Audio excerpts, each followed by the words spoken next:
Some people just know they could save hundreds on car insurance by checking Allstate first. Like to check the date of the big game first before you accidentally buy tickets on your 20th wedding anniversary and have to spend the next 20 years of your marriage making up for it. Yeah, checking first is smart, so check Allstate first for a quote that could save you hundreds. You're in good hands with Allstate. Savings vary, terms apply. Allstate Fire and Casualty Insurance Company and Affiliates, Northbrook, Illinois. You go into your shower feeling, but as soon as you reach for the Irish Spring, your day immediately gets better. That crisp, fresh, unmistakable Irish Spring scent zings your brain and awakens your senses. So when you finally emerge from the shower, 37 minutes later, because you pay the water bill so you can stay in there as long as you want, you're ready to take on the day and smell great doing it. Irish Spring Body Wash and Bar Soap. Fresh, green, Irish. Shop now at Walmart. It's time to get inside the Giants Huddle. Let's go, let's go, let's go. On Giants.com. I like it, I like it. And the Giants mobile app. Boom, give me some juice. Part of the Giants Podcast Network. Let's roll. Welcome to the Giants Huddle podcast, brought to you by Citizens, the official bank of the New York Football Giants. Madelyn, Burke, and Amani, Toomer here to rapidly react to the Giants' Week 3 win over the Browns. 21-15 is the final score as the Giants get one for the win column. But Amani, when you watch the beginning of this game, you might not have thought that this is how it would end. Literally, the very first opening kickoff, Eric Gray fumbles the ball. The very first offensive play, Deshaun Watson hits Amari Cooper for a 24-yard touchdown. And the Browns go up 7-0 in the first 11 seconds of the game. Yeah, it's not how you want to start on the road, like you said, but the grit that it showed, that this team did not start pointing fingers, did not drop their heads. They kept on fighting.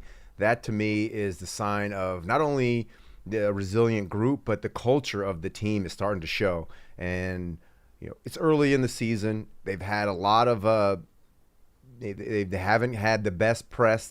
People aren't patting them on the back, but they still show up every week with the same intent on competing, and they competed themselves into a great victory on the road versus a team that was really dangerous, with a quarterback that was struggling, but you didn't want that quarterback, Deshaun Watson, to get right against you guys, and that's what I was kind of concerned about going into this game. Right, and the fact that the Giants were able to stabilize after that, early deficit, kind of the narrative of the game, much like the narrative of the season, right? 0-2 start to the season, saying, we're not going to let that weigh on us. We're going to keep going the next play.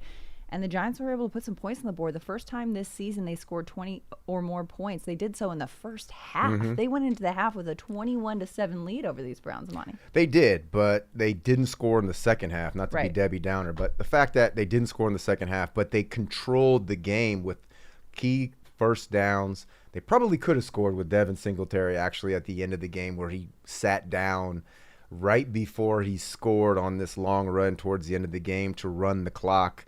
Smart move, very, very difficult to do as a player. You see that touchdown, that's something you're trained to go to no matter what.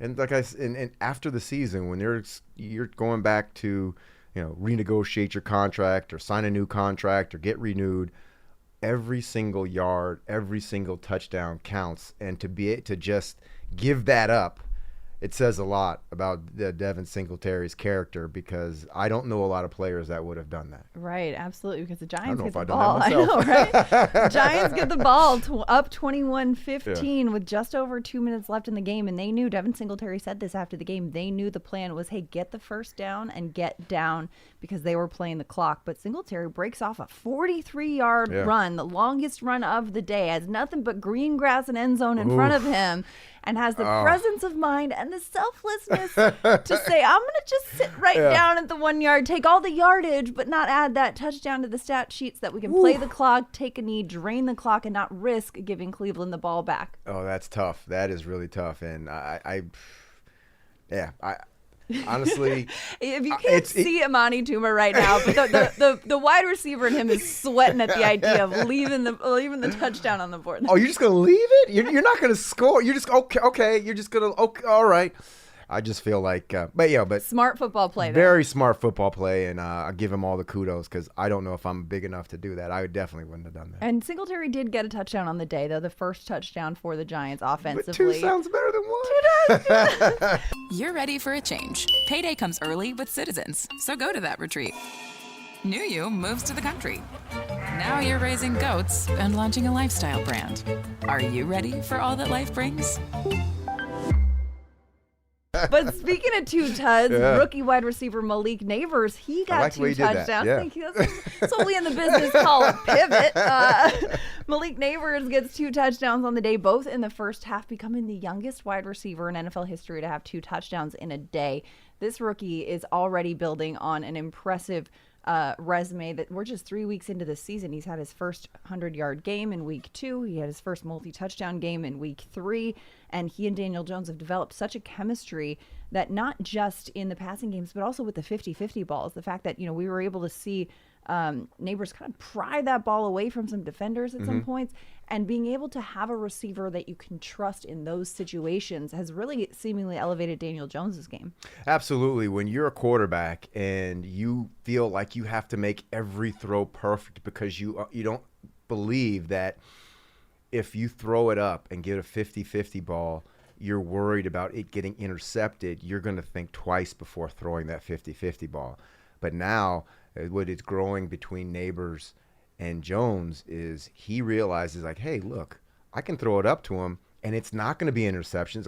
I'm going to either my guy Malik Neighbors is either going to catch it or nobody's going to catch it, and those are how you really get trust. And throwing it up is going to have both of their numbers go skyrocket, because there's very few times in this game where you're going to have a wide open receiver. There's always going to be somebody around, and if you have the trust to just let it go and give your guy an opportunity to make a play on a football, that's where the great plays are made. I mean, you look at the great play that Odell Beckham had against that Monday night game that we all know, when he made that one-handed great catch against the Cowboys. He wasn't really open. Eli just threw the ball up and trusted him to make a play. And he made a play, and that's what football is all about. And if you really want to have a great, consistent, making big plays, opening up the entire defense, you're going to have to do things like that, and it's brewing. Something special is brewing here in New York. Well, like a good neighbor, Malik is there for Daniel Jones. But one thing that we did see in the second half that I'm sure we'll see as the season continues is that the Browns took note, as the league I'm sure has begun to as well, and said, all right, we're not going to put our number 2 corner on you anymore. Absolutely. We're going to put our number 1 corner on you. We're going to start really playing that lockdown coverage, because they do trust now the threat that is Malik Neighbors. Yeah. But, Daniel Jones, like you said, having that safety net, having that receiver that he trusts, 24 of 34, 236 yards and 2 touchdowns, a 109.4 rating on the day. Coming off of what we saw in week 1, not just his performance, but the reaction of fans around the league, and to now the play that we have seen Daniel Jones kind of elevate in the last couple of weeks. I mean, what are you seeing from Daniel Jones? His arrow is pointing up. It was pointing way up, and the control that he has over the entire offense, over the entire team, the confidence that the team is showing in him, the running game is really starting to come back, and he doesn't turn the ball over. No interceptions over the last 2 weeks, no fumbles, no nothing. He's had a clean sheet for 2 weeks, and the offense has given and he's given the offense has given the team an opportunity to win in the last 2 weeks. It didn't turn out last week versus Commanders, but this is the type of of steady quarterback play that every team in the NFL needs to move forward, and he's steadily playing his way into being on this team next year, because of the fact that there's not a lot of quarterbacks that can play in New York, can take all the heat that he's had over the last offseason, from the first week. There's been a lot of heat on him and people booing him walking out of the stadium. Not a lot of people can take that. He can, and he can come out the other end, and that's when you really get respect from people in New York, when you can look at stare down the barrel and say, you can boo me, you can do all you want. I'm still going to come out and be a professional and make winning football plays, and that's exactly what Daniel Jones has done these last 2 weeks. Absolutely. And it's been helpful, too, that he's been able to handle the pressure. Only 2 sacks today. The offensive line has held up pretty well. And in the situations in which he was under pressure, running, getting out of the pocket and making plays there, having some weapons and the ability to do that. But speaking of pressure and sacks, the Giants defense brought all the pressure. 8 sacks, 8 sacks on the day, getting after Deshaun Watson, who was under pressure all day. This is the first time the Giants have had 7 or more sacks in a game since 2016. 8 years ago, 2016, that game also against the Cleveland Browns. And they were coming from all over the place, including Elijah Chapman, the undrafted free agent signing out of SMU, who has become a darling of the locker room, who's got his locker next to Malik Neighbors and has to kind of stand back as the crowd comes around the rookie wide receiver. And he's like, I'll get dressed when you guys are done. Yeah. Elijah Chapman getting his first career sack. Brian Burns getting on the stat sheet with a sack. Jason Pinnock getting a sack on the day. He's already got 3 on the season. That's a career high for the Giants defensive back. So bringing the pressure from this Giants defense was huge in keeping the Browns off their heels. I mean, we mentioned that they scored on that opening play of the game, but in the rest of the first half, they didn't even get into Giants territory. Yeah, the Giants defense really they set the pace for this game. The fact that they controlled the defensive line, they didn't allow many rushing lanes, and they had Deshaun Watson scrambling around all day trying to figure out how to how to be productive. And it was a great effort, team defense, everybody doing their job. And the pressure was coming from all different areas. It's coming from the front four. It was coming from the secondary, and some of the linebackers got into it. They're developing a rotation with the depth that they have at the defensive line that we didn't know that they had coming into there. I think Thibodeau played well. Sexy Dexy always plays well with 2 sacks from the inside, which is incredible. And I just feel like, Dexter could be one of the most dominant interior linemen in this league. And he's proving it week in and week out, because every week he's showing up. And this whole defensive line is really starting to become something that the New York Giant fans are used to seeing, a dominant defensive line. You love turf. You're good at it. So you start a turf biz. Business grows, your savings grow. Become the most celebrated name in turf. Are you ready for all that life brings? Absolutely. Dexter Lawrence, 2 sacks on the day, one of which he and Brian Burns got together to do the Sexy Dexy dance with, because that's a dance that's more fun to do with your friends, right? I think Burns did a little bit better. He had a little more, I don't know. It's a good dance, but man, it's happy to see when all your defense they're all partying, they're all doing their dances, and it's just a real team building type of situation. Absolutely. Team building situation, also getting the win, getting into the win That column. helps. 21-15, the final score as the Giants get the win and turn the page on a very short week, because just a few days away from coming back to MetLife Stadium, hosting the Dallas Cowboys. Them boys. On Thursday night football at MetLife. Of course, a short week is a tough turnaround, but it's not so bad when you're coming off a W, Amani. Yeah, the vitamin W makes everything better. And the fact that they are very, they're on their way up. This team is playing a lot better than they did week 1. And you look at the Vikings, 34-7.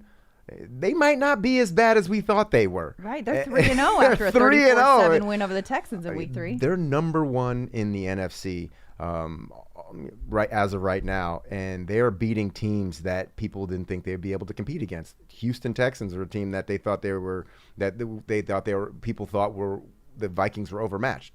That being said, this Giants team, if they keep playing the way they are, and the Cowboys keep, they faltered last week, this is going to be a much closer matchup than we think. The Cowboys are currently, playing right now, but it doesn't.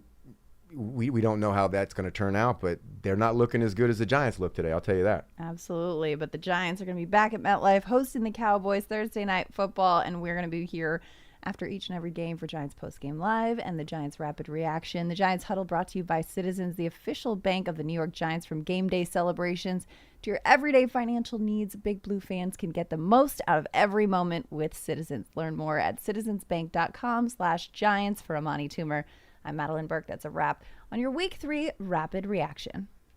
Some people just know they could save hundreds on car insurance by checking Allstate first. Like to check the date of the big game first before you accidentally buy tickets on your 20th wedding anniversary and have to spend the next 20 years of your marriage making up for it. Yeah, checking first is smart. So check Allstate first for a quote that could save you hundreds. You're in good hands with Allstate. Savings vary, terms apply. Allstate Fire and Casualty Insurance Company and Affiliates, Northbrook, Illinois. You go into your shower feeling... But as soon as you reach for the Irish Spring, your day immediately gets better. That crisp, fresh, unmistakable Irish Spring scent zings your brain and awakens your senses. So when you finally emerge from the shower, 37 minutes later, because you pay the water bill so you can stay in there as long as you want, you're ready to take on the day and smell great doing it. Irish Spring Body Wash and Bar Soap. Fresh, green, Irish. Shop now at Walmart.